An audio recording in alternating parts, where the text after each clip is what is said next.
Hi guys, this is Pooja Gupta. Welcome to Media Mentor. This headline of CUET exam for all and your 12th standard exam marks will not count anymore has created a buzz.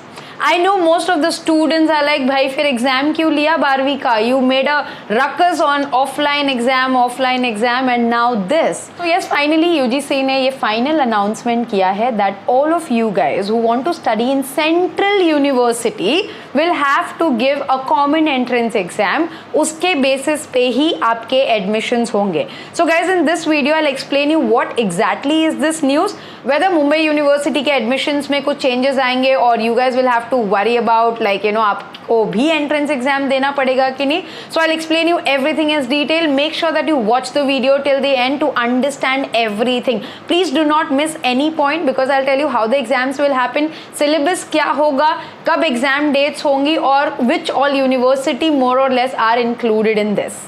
First thing you need to understand कि exam क्यों किया गया है according to the UGC, जो वो अपना justification दे रहे हैं इसलिए कि भाई सीबीएसई बोर्ड वाले बच्चे हैं, आईसीएसई बोर्ड वाले बच्चे हैं, देन स्टेट बोर्ड वाले हैं. जब अगर 98% एक बच्चे को आता है तो इसको इवैल्यूएट कैसा किया जाएगा? अनफेयर हो जाता है बिकॉज बोर्ड्स का सिलेबस अलग है एंड एग्जाम्स कहीं पे ज़्यादा डिफिकल्ट है, स्टेट बोर्ड में बोला जाता है कि ईजी है. To bring everyone on the common ground ये एंट्रेंस एग्जाम रखा गया है.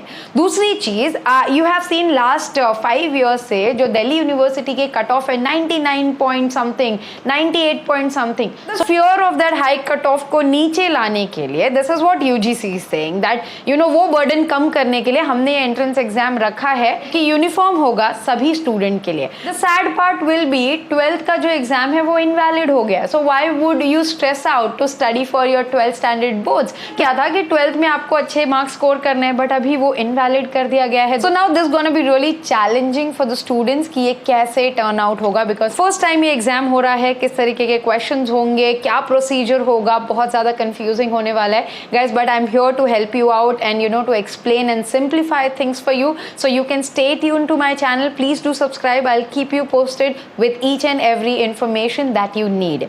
Moving on to CUET का full form, ये तो प्लीज आप याद कर लो. Common University Entrance Test. This is the full form of CUET, which will be conducted by NTA, which is National Testing Agency. अब NTA आपका जो JEE मेंस होता है, जितने भी इंजीनियरिंग कोर्सेज, मेडिकल कोर्सेज के एंट्रेंस होते हैं वो NTA ही कंडक्ट करता है. So अभी ऐसा हो गया है कि पहले इंजीनियरिंग या मेडिकल में जाना है तो आपको कॉमन एंट्रेंस एग्जाम देना पड़ता था, बट नाउ इस साल से अगर आपको BA, BCom, BMM, BSc IT जो भी कोर्स करना है आपको एंट्रेंस एग्जाम देना पड़ेगा. So this is a major and a massive change and it gonna impact each and every student.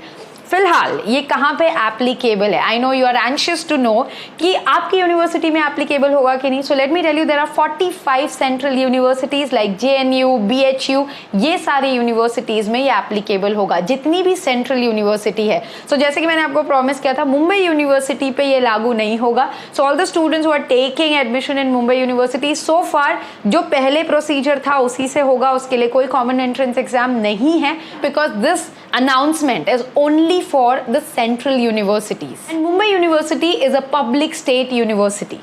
But talking about all the central university, वहाँ पे compulsory है ये एंट्रेंस एग्जाम के बिना आपका एडमिशन नहीं होगा. Now moving on to when the exam will happen. अभी 12वीं का ही टेंशन था, ये भी आ गया नया. So exam will be somewhere in first और सेकंड वीक ऑफ जुलाई. उसका जो रजिस्ट्रेशन है वो अप्रैल फर्स्ट वीक से शुरू हो जाएगा. सो अप्रैल आप रजिस्टर कर सकते हो. Then after your board exams you will have approximately 1-2 months to prepare for the entrance exam. Standard का जो आपका मार्क्स आने वाला है वो निल हो चुका है. आप कितना भी स्कोर करोगे उसके बेसिस पे आपका कुछ भी एडमिशन कंसिडर नहीं होगा. It is completely zero. You have to score in this entrance exam to get a good college. Dates आपको पता चल गए. अब चलते हैं मेरिट लिस्ट पे. मेरिट लिस्ट आप जानते हो कैसे निकलती थी कि हर कॉलेज अपनी मेरिट लिस्ट अनाउंस करता था, but now this year it will be like NTA merit list announce करेगा. ऐसा नहीं होगा कि लेडी श्री राम अलग कर रहा है, दूसरे कॉलेजेस अलग अनाउंस कर रहे हैं. It will B one merit list by NTA कि आपके कौन से, जैसे इंजीनियरिंग का होता है तो वो आपके अनाउंस करेंगे and you will get the college according to what you score in your entrance exam. Exam कैसे कंडक्ट होगा? It gonna be a computerised exam, like proctor exam होगा जो कि पिछले 2 सालों से चल रहा है, online exam. Format will be MCQs and the syllabus is your 12th standard syllabus and everything will be from NCERT textbook. So अगर आप ICSE बोर्ड से हो, स्टेट बोर्ड से हो या कोई और बोर्ड से हो, आपको NCERT की टेक्स्ट बुक पढ़नी पड़ेगी, which is unfair. I don't know entrance exam के लिए बच्चे 2 महीने में कैसे पूरी NCERT का 12th स्टैंडर्ड का सिलेबस पढ़ लेंगे, जो पूरे साल में पढ़ते हैं. You are forcing student to study that in 2 months and that's, I don't know how the decision is fair for a lot of students out there.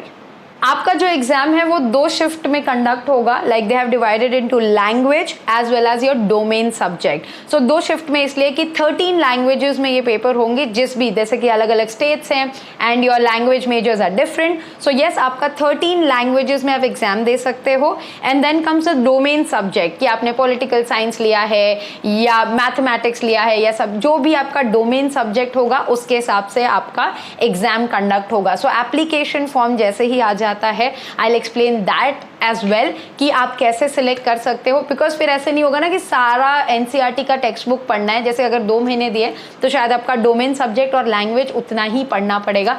But again अगर सिर्फ एक सब्जेक्ट पे एडमिशन होगा तो कैसे फेयर होगा, because जो आप सब्जेक्ट पढ़ रहे हो उसमें और भी ज़्यादा नॉलेज है. This is at present all this things is little confusing and I know as a student you guys are really annoyed because ये सडनली आ जाते हैं. ऐसे भी नहीं है कि 1 साल पहले अनाउंस करते हैं so that you know you are mentally prepared कि ये चेंजेस होने वाला है. 2 महीने पहले अनाउंस कर दिया, ये लो ये चीज़ नहीं आने वाली है, and now you have to deal with it. The decision has come from top. UGC is the main body for our education in India, so we'll have to follow what has been instructed. Hope guys video was helpful. आपको मोर और less चीज़ें समझ में आ गई हैं. अगर कोई भी कन्फ्यूजन है प्लीज़ कमेंट बॉक्स में लिखो. I will be making more videos on this because there lot of information will be coming on this particular topic. So I will make a detail video, like I will keep on making the update video. Don't worry about it if I don't reply your comment, but I will make a note of it and I will reply it to you. I will include in my next video coming on this because now there syllabus, there which books, there is application form कैसे भरना है, preparation के time क्या क्या चीज़ों का ध्यान देना है. All those things I'll keep you guys posted. Before I end this video, I would also like to inform you that I do one-on-one personal counseling session. If you want to connect to me, for that, it's a paid session, so you can get in touch with me. There's a number in the description box. There's an email ID also. You can just drop in a message on WhatsApp or email on the email ID. Thanks for watching, guys, and stay tuned for a lot of such informative videos on Media Mentor. Don't forget to like, share, and subscribe.